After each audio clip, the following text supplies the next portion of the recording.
What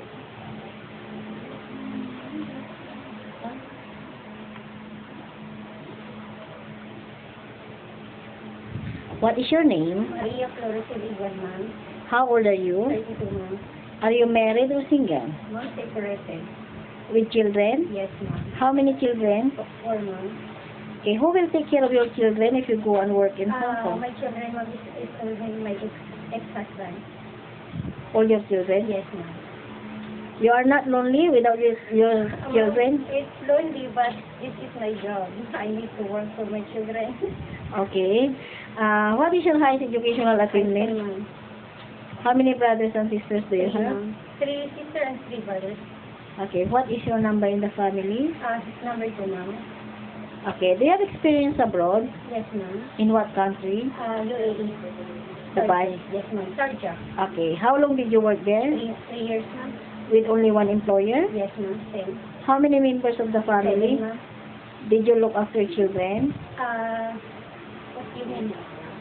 Your employer got children in the house? Yes, ma'am. How many children? 6. 6 children? Yes, ma'am. And my but the another one is already married. Okay, all adults. Yes, ma'am. No children anymore. Okay. So how big is the house? It's very big. How many bedrooms? 6 bedroom. How many stories? Second floor, but 6 floors. I clean.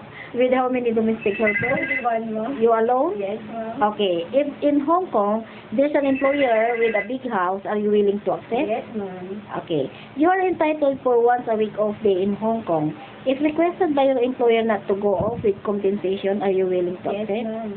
Okay. Why do you want to work in Hong Kong? I need a more salary. Okay. If there's an employer who requests you to take care of bedridden person, are you willing to Yes, accept the ma'am. job? Yes. Okay. What can you promise to your future employer in Hong Kong? I promise that I work hard. And you trust me. Anything you trust me. But I need only a good salary for my children. That's all. Okay. Can you promise to finish your contract? Yes, ma'am. If you Okay. give me a good salary. Good salary, but good work. Okay, Yes, you cannot ma'am, I ask for promise. good salary. Okay, Yes, but your work is poor, so who will give I you good? promise, ma'am. In Dubai, ma'am, I work almost 1 to 15 hours a day more.